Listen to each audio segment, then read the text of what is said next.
Hello, everyone, and welcome back to another AFL Fantasy Fanatics Pre-Lockout Chat ahead of round 11.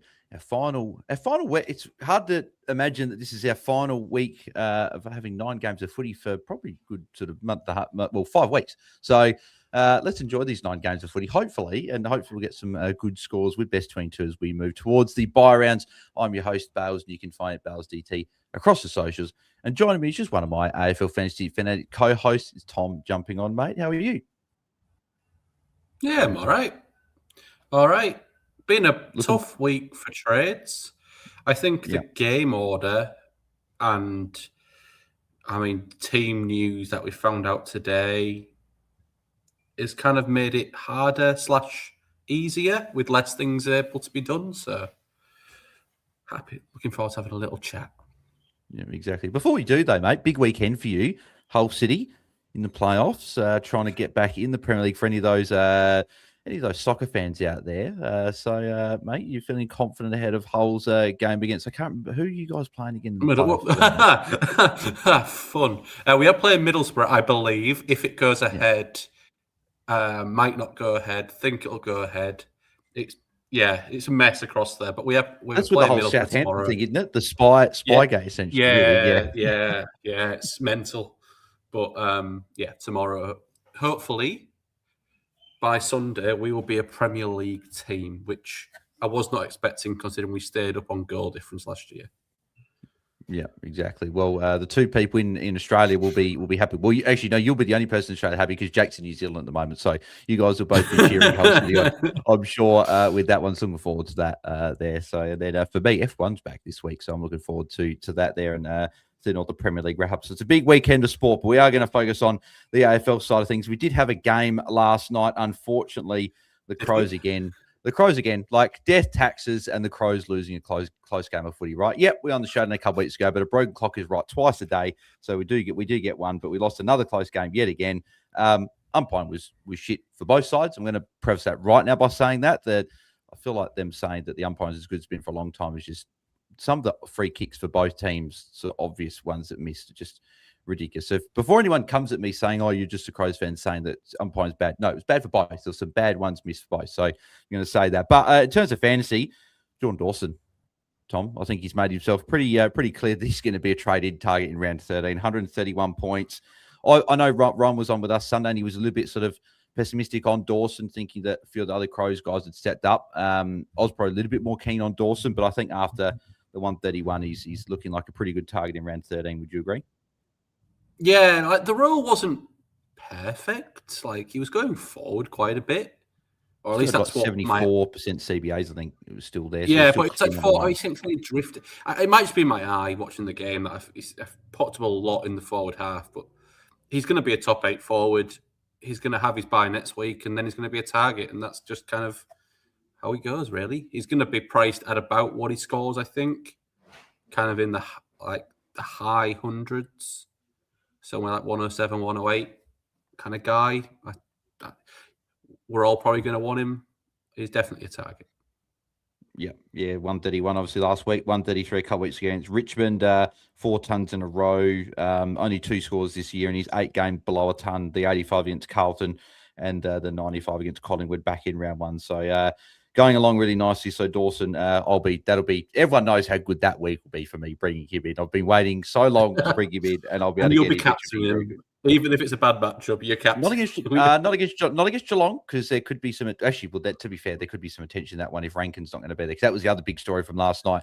I was at Rankin far out. He was looking like very, very good, but also at the same time, Hawthorn just didn't pay any attention to him at all. He was free at stop forward 50 stoppages and everything. So he scored 71 from 48% game time. So interesting for those that have got him, right? 71's like, it's not disaster because we've obviously seen players get injured a lot earlier. And it's probably going to be better than your rookie score. So you're probably annoyed that you didn't get that ceiling score. He's probably going to be out for, it didn't look great the way he pulled up and didn't come back on. He didn't look great with the run throughs. So it's probably a few weeks, probably 3 weeks. So you're probably looking at the bye plus maybe 1 or 2 other weeks. So maybe a hold because the bye rounds, maybe try and fix up around him. Tom, would that be what you probably suggest? You'd need to see how long. It's 4+ weeks you trade, obviously, but yeah. If it's longer than a month and you're trading, if you can hold for a couple of weeks, because he's obviously not going to play next week. Most of us will be okay for numbers the week after, because it's round 13, only 2 teams on the bye, one of them being Richmond. Hopefully he's back the week after. Old, and that's 3 weeks away. So we'll see. Yeah, exactly. Wayne Miller continued on his very impressive year as well, 106. He's been one that we've missed. I was keen on it, but I didn't want to take the punt after round 1, and unfortunately, he's been far. He's been good. Week, he's not been like a pick which is going to lose you the comp. But for those who did pick him, he's done very nicely. 3 tons in his last 4 as well, so he's obviously going on very, very nicely there. Then you also had Worrell, Berry, and Laird all tunning up as well. Laird, he just going about his business again. Another 15+ touches, continues that streak there as well. Lockie McAndrew. Now, Tom, you had a real heartfelt message in our group chat, and I think we can extend this to Braden Cook as well, who had a bit of a quieter one. Is there some kind words? Yeah. I just wanted to. I just sent a heartfelt official letter to Mr. Lachlan McAndrew for being everything we could ever want a 230k rookie to be. But unfortunately, I think the time may have ended to leave him in our past and move on to pastures new with him on his bye next week. Him looking absolutely shattered in that final quarter, and still came back on the ground to get those last 6 or 7 points in the last couple of minutes of the game, just to say thank you. Been absolutely awesome. I think he's not a must trade, but he's in my plans to get off him next week and get in someone who I foresee I can keep, if not to the end of the year, deep into the luxury trade season. So he's been awesome. Braden Cook, he will probably go for me. If he survives at F6, then he survives at F6. I'm not that fussed about him. But yeah, it's both of them have been awesome. But now as some of the other pods have said all week, and I completely agree, we need to take our rookie tinted glasses off now. These rookies have been great, but let's get them up to fully fledged premiums and get that upgrading points. Yeah, exactly right. So I think Cook, for a lot of people, probably go to a midfielder next week, right? Because we get Murdoch's flicking forward. If you're holding Murdoch this week and flicking forward for the week, and you go Cook up to, I'm looking at maybe like a Baz, right, against Richmond. That's probably something there, or even a Nick Dacos, one of those 2 big boys with a couple of downgrades there as well. Obviously, Rochelle. I'm trying to get my head around exactly what has happened to this role, right? Has he done something behind closed doors? Has he annoyed someone? I'm only joking there, right? I'm assuming it's something probably to do with defensive accountability, probably, and they want one of Rankin or Rochelle forward to have that dynamic forward in the forward 50. But I just thought when Rankin went out, I thought that was going to put Rochelle into the midfield. But if we do look when Rochelle was in the midfield, Rankin was, besides round 1, Rankin has been in the team. And that big game against Geelong was when Rankin was tagged by Mullen and went deep forward, right? So a few things just haven't gone his way. Rankin had a bit more against Carlton when Rochelle was good also, but it's just not there. So if you didn't trade last night, he's obviously got to you got to jump off now. I don't see the role, even with Rankin missing a week or 2 after the bye potentially. I don't see Rochelle going in and spending much time in the midfield. He didn't spend any time in the midfield, even when Rankin went down. So I think that's a big thing there. Curtin's probably the one that's going to go in the midfield more. Exactly, and that's the thing. Even though Rankin's gone out, they do have Curtin back, who they want to play through the middle of the ground. Berry's having his best season. Peatling's been decent, and you've got Jordan Dawson. So there's your 4. So it would be a smattering at most. Yeah, Sully goes in that mix as well. Like, there's just a lot of dudes. Yeah. Exactly. Just a poor score as well, like Carl Amon 67. That was a poor one after so many good ones. But we probably saw this was a tough matchup. So I think you take that one. He's got a good month coming up now and probably even longer. So he's fine, just a lower score. I still don't know why this game wasn't played at the MCG. The ground's half under construction. And Thursday night, middle of winter in Tassie, it's a bit bloody cold. It felt like a pre-season game. Yeah. It felt like a pre-season. Yeah, you play. If you're going to play in Tassie during the winter like this, surely you got to play either during the day or Sunday have these night lunchtime games at the game. start of the season. Yeah, or had these games at the start of the season when it's not as cold, because it just wasn't a great game to watch. Dylan Moore, poor score as well. I think Connor McDonald, so 68 there. Obviously, we talk about Cookie, but shake the hand for Cookie and say great work, and we'll trade most likely. And then, Cameron Nan had some good runs. It's only 42. Buddy Ryan, probably one to watch. Few defensive efforts weren't great, so could be on the chopping block potentially next week there. And Toby Murray, 3. So that was a lot of people might have had him on field as well after a really good performance last week. And a few people might have gone there this week with the -12 break even though he's 450. I might have just gone, lowest break even, let's jump over there, and you got a 3. So, yeah, unfortunate there for those that have got Toby Murray, but if you jumped on him a few weeks ago, you'd be fine enough with it as long as he's on your bench, because he's made some good cash for you. Alrighty, well, we talked about how difficult it is for trades, Tom, so we'll go through what we're currently thinking with our trades, and we'll go into our captains as always, and then we'll answer all of your questions. So if you've got questions, guys, chuck them in the live chat. There's what Tim's got a super chat, which we'll get to very, very shortly. But Tom, what are you currently looking at doing with your trades this week? You did say it's been a bit of a tricky week for trades. Yeah, I've had about 4 or 5 options all week. I decided to doing anything last night through to the keeper, but I did put Braden Cook in my emergency. So he's my F6. So I don't trust Leo Lombard, so I'm going to bring in another forward.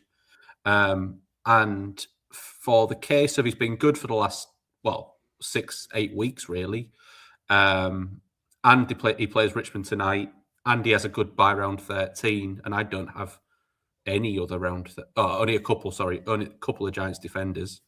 I'm bringing Jack Ross. So I am doing Dev Rob to Ross, and I'm also doing Angry Anderson to Jack Eisen. So that's what typical 1 up, 1 down. I was going to bring in Harrison Oliver, but as he was dropped, I don't know if we've mentioned that yet, as he was omitted by GWS.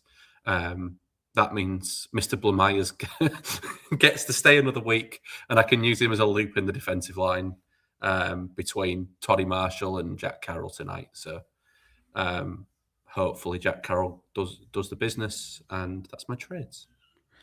Beautiful, mate. And my trades, I had both my trades locked out. Well, not but the trade outs were locked out last night. So it felt weird trading McAndrew and Rochelle, trading 2 Crow boys, but obviously preparing for the buys next week. I didn't want to have to trade like Cook and Rochelle and McAndrew and Vicentini, obviously, because you can't trade all 4, right? And I did, and then if an injury happens, so I thought get off a couple this week, fix it up for next week.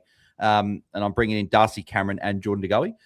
Few people, I've got 182k in the bank. A few people said, so like, how come you're not going up to Tom Sparrow, Justin McInerney, one of these guys up there? I'm deliberately leaving 180k in the bank because, one, I think DeGoey's value. I think DeGoey can match it with these guys. He's got a good run coming up. He's playing as this inside mid, looking really good. So I'm happy to jump on him, but also gives me the flexibility to, if I'd like to go get a Baz or get a day cost next week, because the thing is, if I don't get a Baz next week, if I'm still looking at him, right, I'm not going to get him until round 17 at the earliest, which is really, really late. So I think, because he's got last buy, I think, well, I can get him now, and then Nick Dacos to be the target in round 15 after his buy. And then obviously Dawson would be the target in round 13, with Rankin now being crossed out, obviously, the list just for a few weeks, obviously, with the injury. So that's the plan with the 180k there. But obviously, there's obviously with Darcy Cameron, obviously the wife is expecting their baby any time now. So I'm going to be keeping my eyes glued to the screen in that pre-game for Collingwood, hopefully not seeing Darcy Cameron running off the ground. I can't have a go at him if he runs off it. It's not like an injury, right? It's like, what are you going to do? Like, no, you got to stay. You got to play. You're in my fantasy team. You got to play. You can't go watch your baby be delivered. But I would just pivot to, a few people said, where would you pivot to? I'm probably going to Timu Baz, as Roy likes to say, Bailey Williams, because he'd be up against no Collingwood ruck, low break even, and I'd be able to chuck him forward next week. I don't have the cash to get Gawn. Sherry Jackson would be locked out along with Rowan Marshall. So it's really Jordan Sweet or Bailey Williams. I think I'd rather Bailey Williams there, because obviously Sweet's got the bye next week, plus he's got the forwards there. So that's my contingency plan there. But yeah, it's obviously a little bit nerve wracking knowing that could happen. But I think Dust Cameron plays 800k for a guy that priced in the low 80s, a guy that can average 100. I think is good value. So I think I do like going there. Now, selfish question from me, Tom, to you, and I wonder if anyone out there is still tossing with this up, but I can't loop in defense. And I've got 2 defender rookies. They've got amazing matchups this week. I can only play one because I can't loop. Thanks, Ty Gallup, for coming back in this week and not being my loop when Brisbane finally have a late game. Jacob Farrow against Richmond or Josh Lindsay against Collingwood. I've currently got Farrow on field, and I've got Farrow on field only because Zach Johnson being out has meant that when Zach Johnson was in there, Farrow was a lot more accountable in those couple of games when he was in there. Johnson now not there, which meant Farrow played a lot more of a distributing role behind Archie Roberts last week. He's got Richmond, clean, like apparently great weather there tonight, and you expect them to win. He turned up in their last win against Melbourne. And on the other hand, you've got Josh Lindsay, who's got a great match against Collingwood. But maybe do you think do Collingwood play some keepings off maybe with the fact that Pennell's game? Do they try and give him some more ball? Dacos will be there, like both Douglas brothers. Does Lindsay get a little bit sort of not flustered, but what's the word? Sort of like stays back a bit with such a big game at the MCG. Overall, that's the word. I was trying to find the word. But Collingwood give up so many marks, right? So and he's been so consistent. So where would you lean? Because I don't know. I wish I could trade in a defender rookie to field both, but that would have stuffed up my trade. So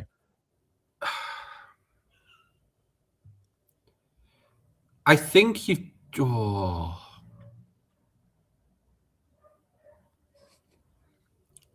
Yeah, this is hard.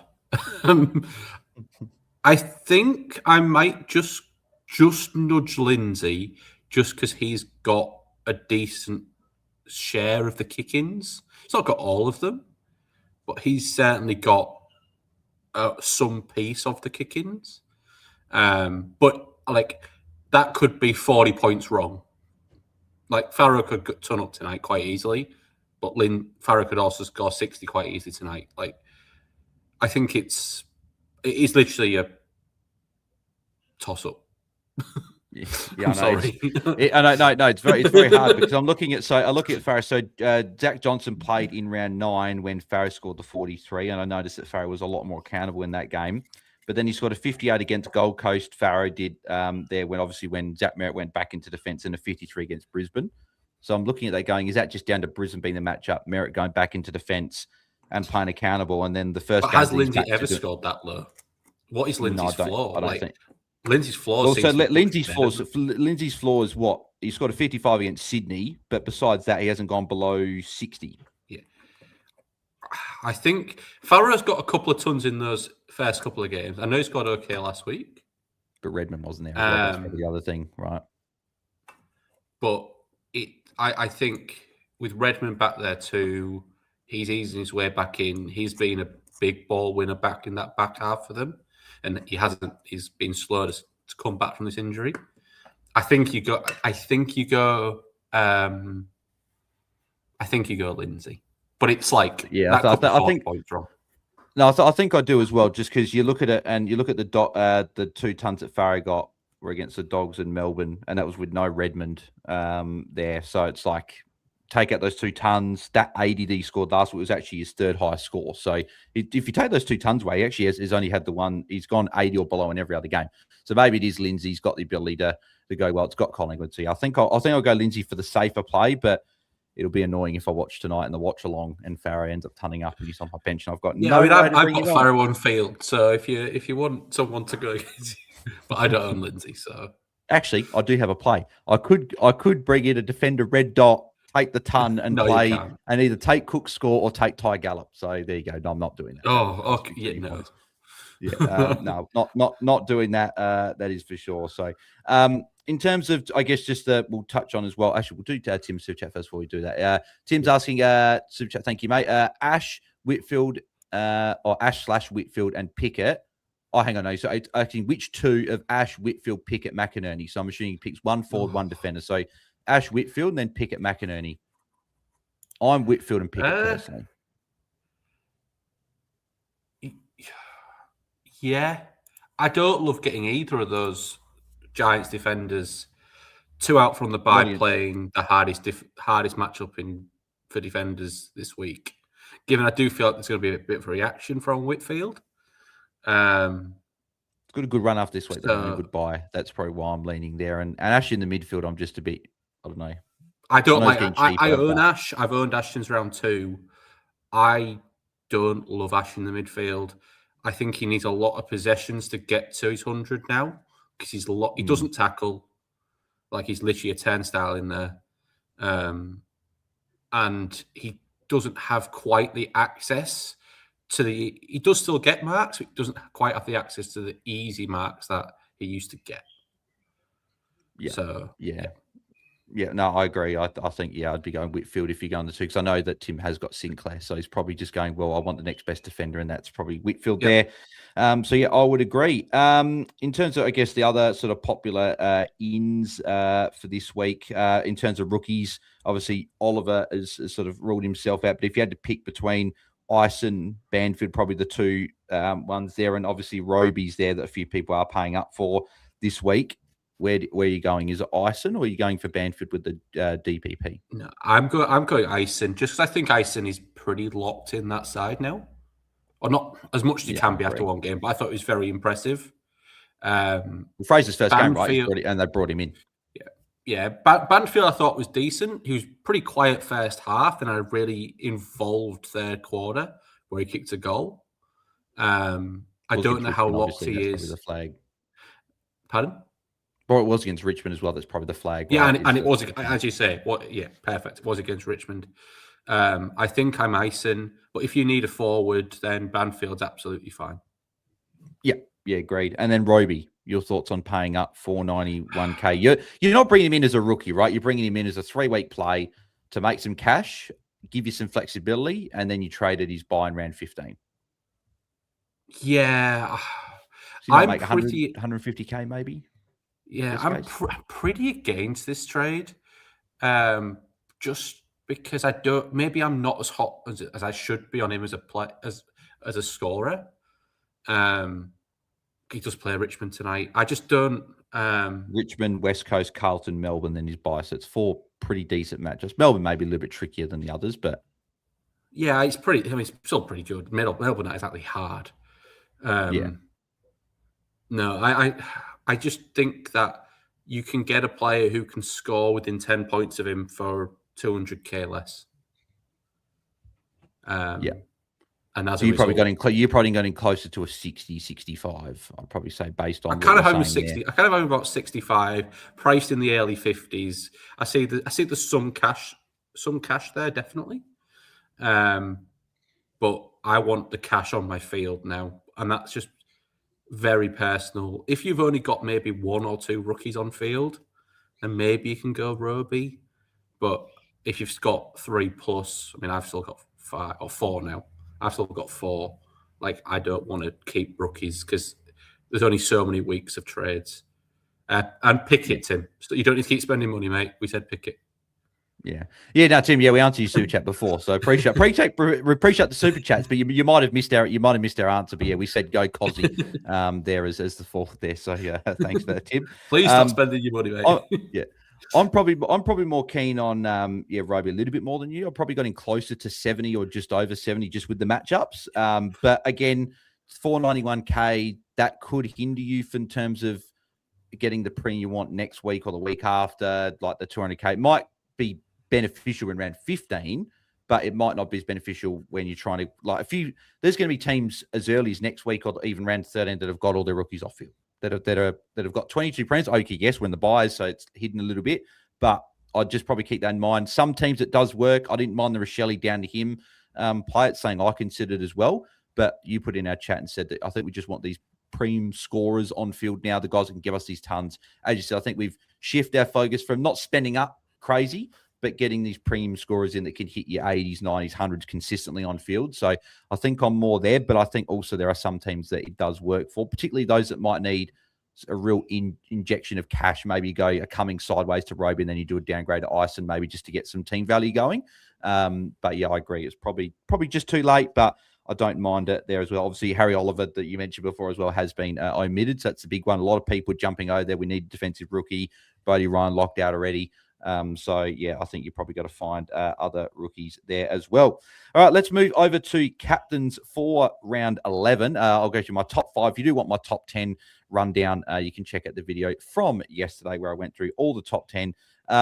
but I'll go from 1 through to 5. So I've got at number 1, I do have Archie Roberts tonight up against Richmond. Obviously, they're a very good matchup in general, but obviously for defenders as well. Roberts obviously in great form and coming off a lower score. I think it goes well in their last win.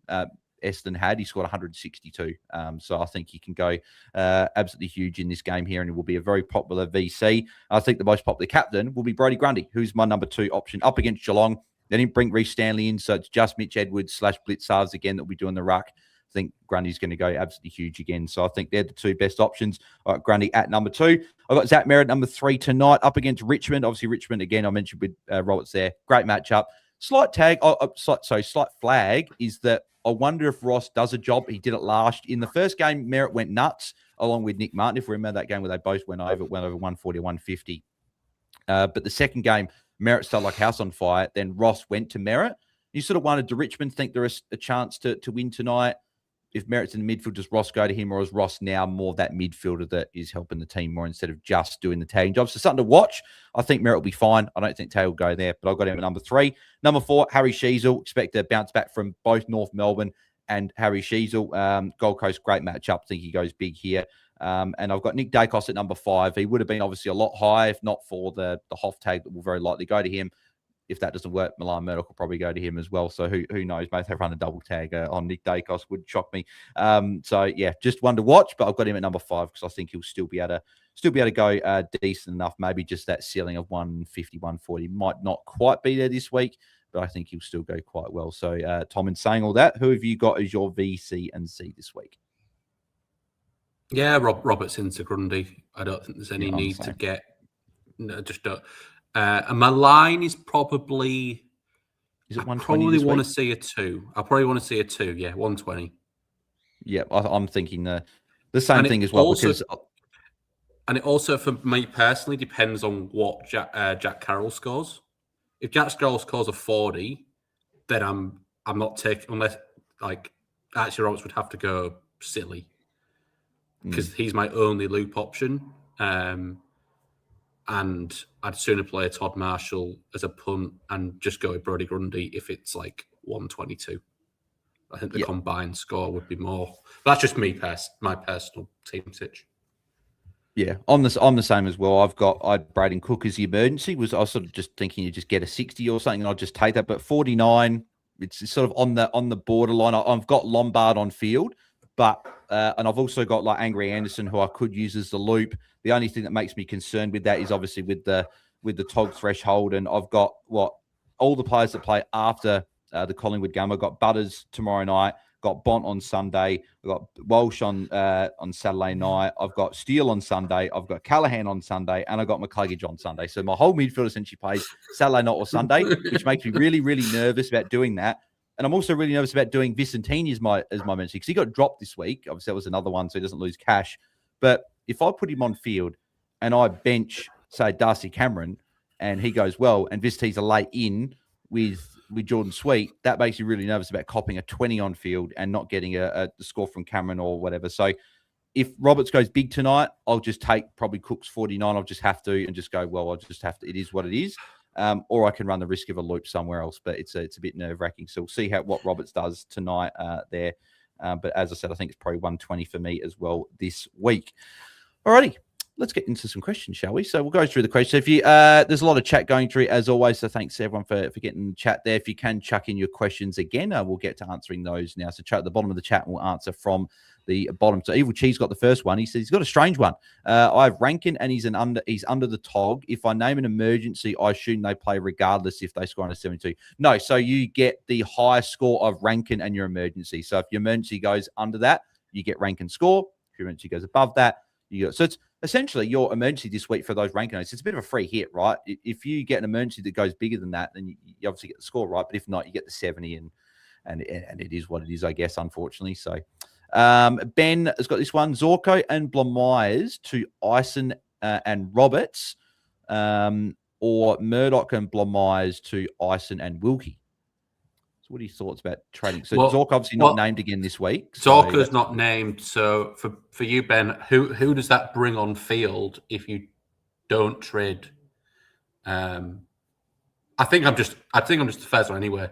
Zorko and Blamius to Ison and Roberts. I feel like lovely. I feel like Zorko might have even ruled himself out for a lot of teams as an option moving forward. I think Chris Fagan even came out and said they're going to manage him throughout the remainder of the year, obviously, as well. So knowing that, like, just with the injury that this has happened, I'm sort of a bit nervous around this now. So I just think we got so many good defender options this year, right? That I think Zorko's not averaging 115, 120 where we have to go, we got to go in, right? Whereas you go into Archie Roberts, who goes Richmond this week, who got absolutely massive. And he's got a pretty good run after this week. A few people worried next week about they'll do the Murdoch tag. I don't see West Coast really tagging Roberts next week. I don't see that happening, but who knows? But I'd be happy to jump on Roberts this week. You can VC him tonight or captain him, and you get Ison and trade Blamius out. So, and you can hold Murdoch for a week. And what are your thoughts on Wilkie? A few people have asked about Wilkie this week. Obviously, he's got a high break even dropping. Yeah, my thoughts. I mean, he's half the year's been great. My thoughts on Wilkie is I think he's gonna be great. There's a chance I get him next week. His body, he's still recovering from that knee to the back he got a fortnight ago. Got a break even of nearly 140. I'm happy to just let him get fitter for a week and drop a little bit more cash. Then if he's going to be around 900k, I think he could definitely be a jump on option. I just love the fact he plays on 100% TOG, and he's always there he's always the target of that first kick out defense. So I like it as an option. If that's the best you can get to this week, I don't hate it. But I'm personally waiting at least a week on him just to let that price drop this week. Yeah. I'm a little bit nervous. Just after this week, they got Hawthorn into Sydney. So that's two pretty tough matchups. So it's sort of I'm maybe just waiting on it. Maybe if he goes well in the next 3 weeks, then he's got Giants, Dogs, then obviously his bye. Maybe you could go towards the end of the buys, if not after. But I don't know about you. I've got I've got 5 defenders that I'm probably not moving on, at least in the short term. And I think a few people might be in that boat. So I wouldn't be just trying to really shove him in there to fit him in. So that would just be my thing. But I don't mind it. Obviously, he's getting cheap and he's been good. So I don't think we could knock him. He's been doing it all season. So I think that his role is what it is. Tommy, Mega Man said, on Evil Cheese's question, if you're trying to loop a Dev Rob, do you effectively cop a donut if the emergency goes above 72? So if you put Dev Rob, Rob on field with Rankin on field and you have an emergency covering, I'm assuming it would just be covering Dev Rob, right? Because he's a lower score over Rankin. So Rankin, you can also name two-fold emergencies. Yeah, exactly. I think the only way that Rankin's score doesn't count for those with Rankin being on field is if the emergency that you have scores more. But if you've got another player in your forward line that misses, the emergency will cover that player. The red dot always takes precedent over the TOG rule. The TOG rule obviously is just for those that have got an extra emergency. So I would imagine that it's just it just covers Dev Rob as the loop there. So, but I'm sure Warn Dog will be all over that for those that wanting to know that one. Alex Foz says, what are our plans with Vicentini? I know that Bales has him trade him over Angus Anderson down to Roby this week, so I need covered F6 and Vicentini out allowed that. Well, I'm holding Vicentini this week. I think that if you downgrade, we've got good rookie options this week. You've got Ison, you've got Banfield. I'd be going to one of those guys.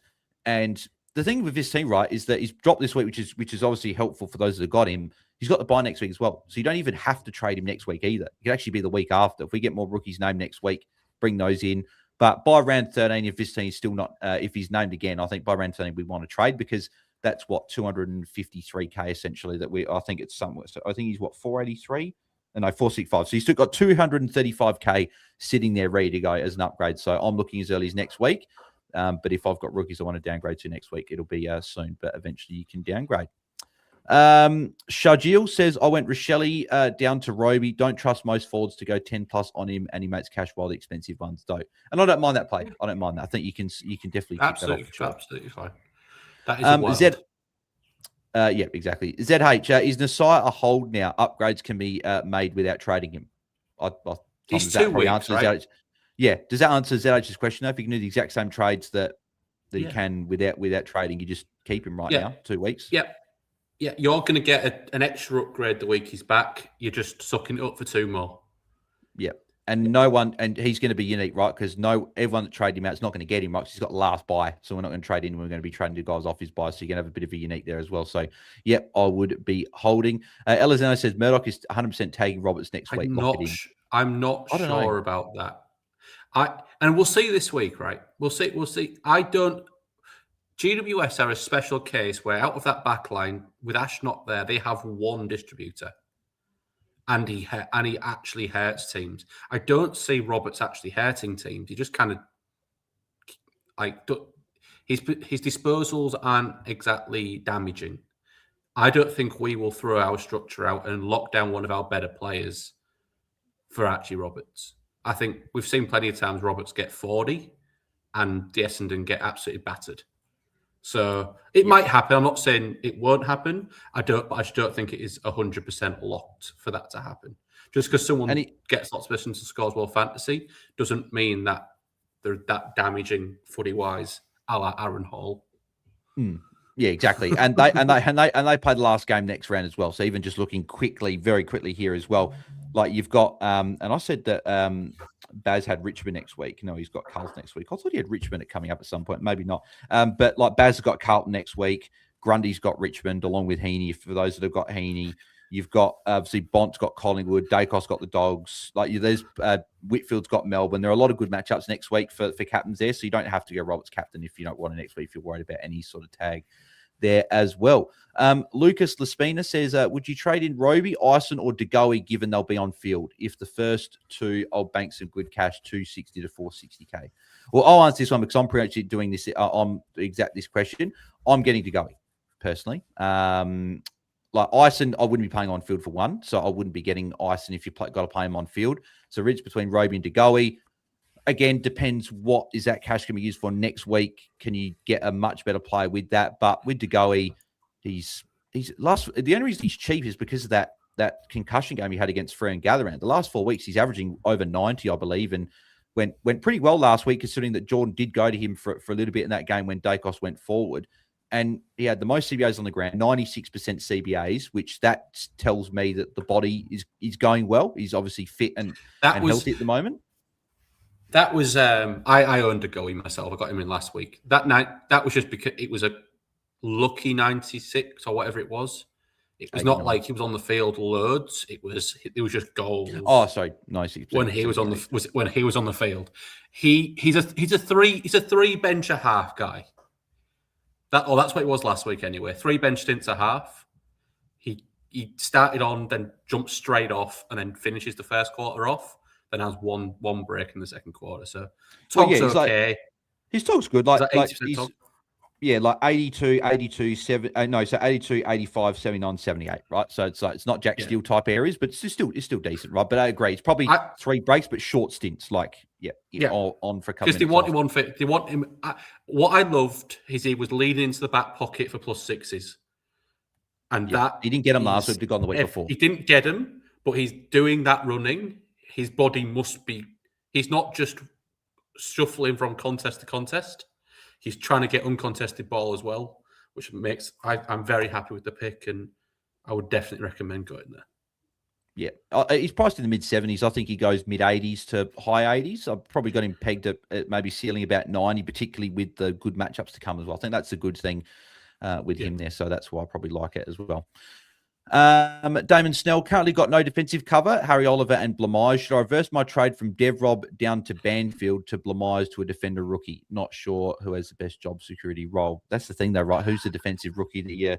I don't think I'd change it just to get some. I think I'm rolling the dice. I'm pro Ryan Doswell because there's no defender rookie that's named that I'm like, yep, go them. I'm just having a look here. Like Buddy Ryan's already played. Harvey Johnston is a no. I'm not bringing Harvey Johnson in. Wade Deck since a week.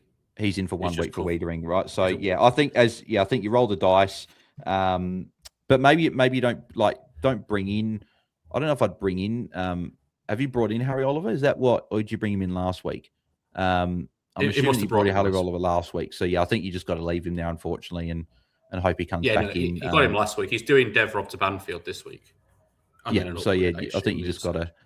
You just got to hold him, I think. Giuseppe, Lombard's safe to field this week. I don't think he's safe to field, put it that way, but I'm fielding him because of Cook's 49.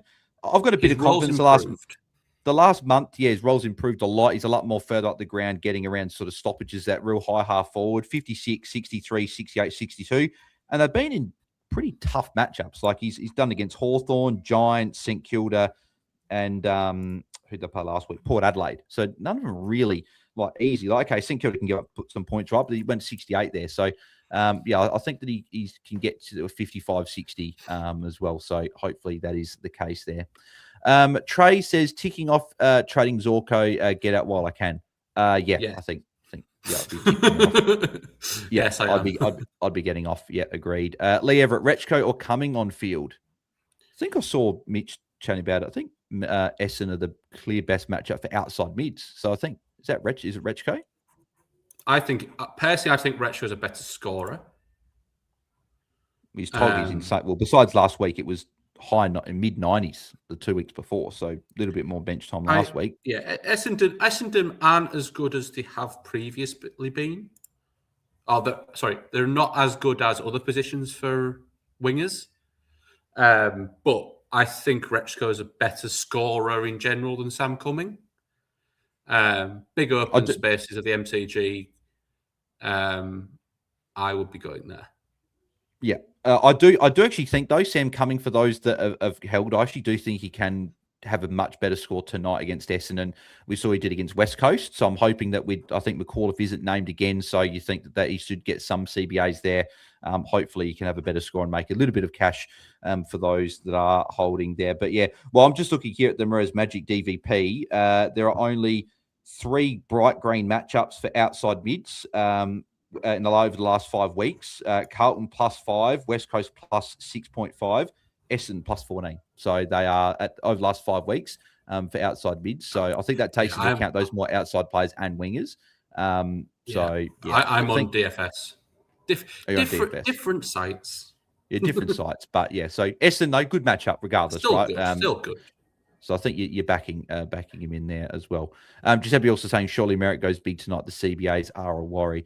They are, but he's also just running around wherever he likes, right? He just sort of goes where he wants. He goes into defense, goes forward. So I don't think his CBAs is the be-all and end-all for someone like Merritt, where he can just run and sort of do whatever he wants. His role is midfield. Where he starts the play doesn't really matter. He doesn't really impact the centre ball up much. So yeah, I think that's not a worry for him. Yeah, he just does what he wants. Yeah. ZH is also asking, who would you field out of Jai Sarong, Milan Murdoch, or Pat Retchko?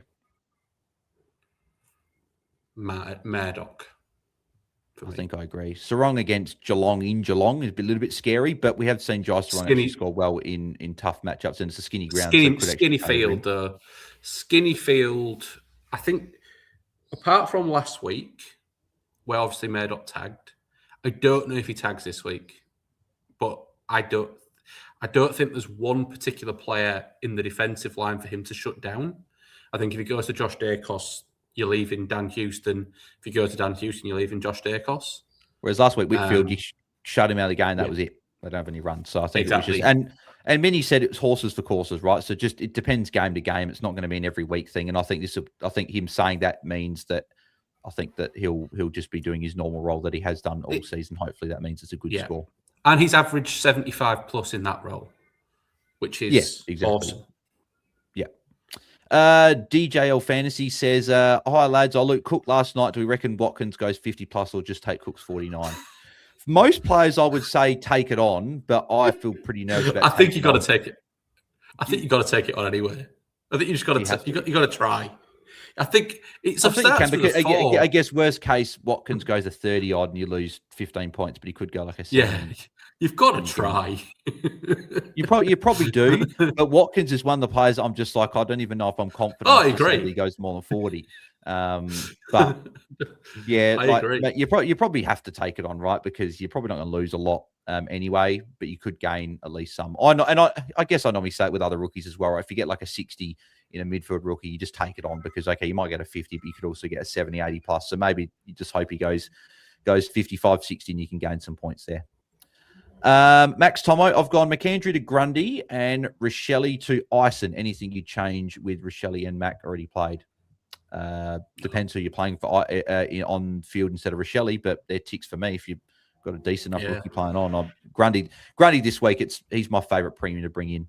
The fact he's got Geelong then to Richmond, I think he'll go pretty big. So, yeah, I do like that one. A few people worried about Laddams as well. I'm not really too concerned. I think Sydney prefer Hayden McLean if they're ever going to bring in a real chop out for Brody Grundy. I think Laddams, he got talked up because he had such a good game. And what's the coach going to come out and say? No, it doesn't matter how well he goes. He's not going to come in. Of course he's going to say, we might bring him in at some point to give Brody a chop out. But I think it's clear that McLean's the chop out guy. And if they're going to bring in anyone, it's going to be him. Eliza Sloan, is it Rochelle and Brun to Roby and Merritt, or Rochelle and Murdoch to Banfield and Merritt? I think on the second one, Rochelle Murdoch to Banfield Merritt. I think because I'd rather. So what you're saying effectively, it's Brun and Roby versus Murdoch and Brun and Banfield or Murdoch and Roby. No. Who's left in your side? Who's left in Eliza's side? Because you're going Brun to Roby, so it's Brun and Banfield or Murdoch and Roby. Brun and Banfield or Murdoch and Roby. I think I prefer Murdoch and Roby in my side. I think. Yeah, you would. I think it's really hard. I guess it depends. If Banfield's on field for you, then it's definitely the first option. Oh yeah, if Banfield's on field, it's definitely the other one. If Banfield's not on field, I think I'm cashing. I think Brun scores better than Roby, so I'm keeping Brun. Yeah, I think I'd agree. It's a tricky one, but yeah, I think I'd agree with that. Yeah, it's hard. DJ can go all the way to Nick Dacos or save cash and get Merritt. So would you? I know Dacos is going to get tagged, but I feel like there's just something about I think we've seen nearly half a season of just Baz and Dacos are in a league of their own. If you've got the cash to bring him in, I'd do that because if you're worried about Dacos getting a tag, Merritt might get some attention next week. Yeah, I would say look at your buys. Look at how many round 15 guys you've got. So that's your Sydneys, your Brisbanes, Eagles don't count, and Essendon. And then look at your round 14s. And if you're heavy on one of those, bring in the other one. I'm very light on 14s, so I would definitely say in get Nick. So I'm the same as well. I'm actually light on round 14, so that's why I've brought in Degoe this week and Darcy Cameron this week, and maybe Nick Dacos next week. So we'll see how that goes. Trey, what's the line to bench Jagger for Rechko? Probably 70, I'd say, from what we've seen. 7. Yeah, I'd say 7. I'd probably go 75. I'd probably go 5 more. I'd probably go 75. Definitely over 70, I think, because we've seen Jagger's been he's been the Zach Reid of last year. Me and you traded, and he's had a great role since, and he's going to get forward status. So it'd be really, really helpful next week. Thoughts on Brayshaw, says Elizeno. No. With Taezer was even we're chatting about that in our group chat today, saying with Sarong as Brayshaw play. But as he said, Brayshaw got no value. Freo just don't score well with the mids. It's different with like a Bolton Wright as a forward. He could be interesting, or like a Murphy Reid if you've got those two. But Brayshaw is like, no. I think we've seen enough data now the last couple of years to just show he's just not going to go back to being that guy unless they have a game style shift, which they're not going to. And he might score well today. Sorry, right? I think Brayshaw gets tagged. I think he gets tagged by Garcia with Sarong out. I think or maybe Bolton could actually get it, to be fair, from Garcia. He goes to Bolton. He might go all right tonight. I just think you're going to want an extended few games of him scoring well. And I'm not a huge fan. Yeah, I agree. They've got Brisbane next week. Yeah, that's a good point. Yeah, exactly. Folded Wrath. I've got Smith, Rechko, and Roby on field, and and I behind, or is everyone the same? I'm sort of a little bit confused. Oh no, you're just saying you got Jagger, Rechko, and Roby on field. Oh, am I behind, or is everyone else the same? I think you're probably maybe a week behind. I think people have got Jagger and Roby on field if they've got them, but I think probably Rechko's on bench for most of them. I think you're quite middle of the ground. You're definitely not doing. You're not doing badly. I've got more. But the thing is, right, if you've got no defender rookie on field, you're probably on par, right? I think 3 rookies seems to be a lot of people what they've got. A lot of people have got. Yeah. Some people are better. I'm worse because my team's rubbish. I could blame injuries or I could just blame me. And it's probably just me. Rob Siv made a good point, actually. From memory, Jai Sarong scored well on the skinny ground in Adelaide during Gather and just one game, though. It's a good point, yeah. But obviously Gold Coast, better match up there. But yes, no, agreed. Yeah, with the skinny ground, sometimes that could be a good thing for Sarong to get some tackles as well. Evil Cheese says, Rochelle, hold now, Rankin's out. Nah, you trade. He didn't go into the CBAs even when Rankin went out. The roles he's playing forward, we've seen over so many weeks now that's going to be happening.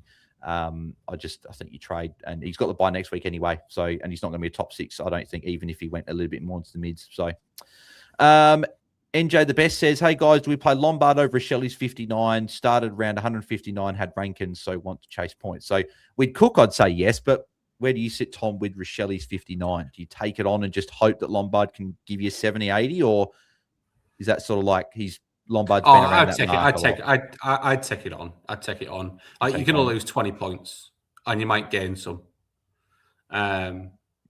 Yes, I'd take it on. One thing I'll say, NJ, as someone who's been obviously around that mark and a bit higher, we are way too early to start chasing points. I think we're still in the process of making our teams better. We've still got over half the season left. We're not chasing, but I don't think this is chasing points. I think this is. Yeah, I think you might lose. As you said, you might lose 10, 15 points, maybe 20 worst case, but you could easily gain 15, 20 points with Lombard. Yeah, because Lombard's been good, right? But I also think he's also left some points in games out there. He's missed a couple of shots. The ball's bounced the other way. Could have easily got a 70 in there, and you're gaining nearly over 10 points there. So yeah, probably take it on. Why not? And have a bit of a swing at it.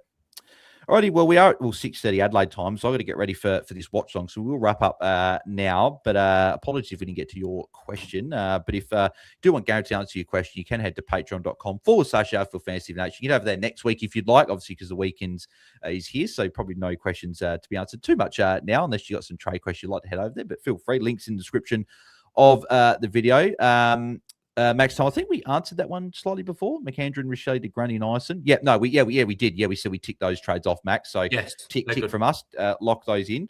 And also just for those that aren't aware, we are only 225 subscribers away from 5,000, which is crazy. I sort of got that's a big goal, but I wasn't quite sure if we're going to hit it. But we're edging towards this. So if you have not subscribed, make sure you do. Click the subscribe button. We've got watch songs every week. We've got plenty of content going through there. So if you haven't subscribed, make sure you do. We are very, very close to 5K. And that'll be a pretty huge goal if you guys can help us get there. And me and Tom will probably also be doing AFLW fantasy content. Well, I certainly will be. And I hope that Tom will be on board once again. I plan on it. Yeah. Beautiful. Well, there you go. So we've got AFLW content, which will start probably in maybe 2 months or so, right? We're getting close to the season kicking off. Fixture drop yesterday. Which is good. So, stay tuned there as well for that one. But for those that did miss it before, your trades, Tom, and your VC and C.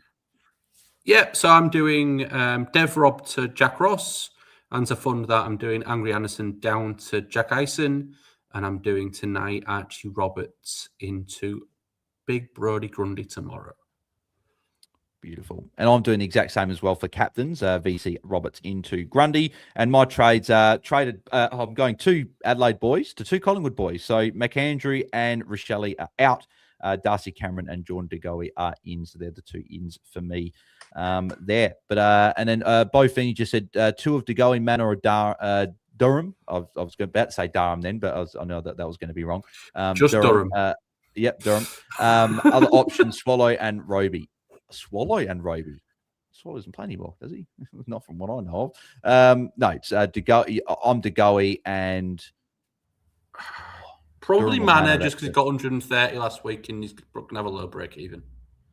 Yeah, whichever one works better for you guys. Probably. Round 15 for Durham, round 16 for Manor. But yeah, I'd probably go Manor. I think he's got the bigger ceiling, so I'd probably go there as well. But yes, as Max Thomas says, see at the watch song bars. Yes, we've got a watch song tonight, Essendon and Richmond. So looking forward to that. Dream time at the G, and hopefully watching Archie Roberts. If you mean Sparrow, oh yes, I'm assuming Sparrow. If you can do it, I'm assuming you mean Sparrow and Roby as the other two options. If you can go Sparrow and DeGoey, I'd probably do those two. I think he can. I think that's the whole point. Like, he wouldn't be able to because Sparrow's 150 more. Oh, yeah. So you're going two of those options, like DeGoey and Manor, or Sparrow and Roby.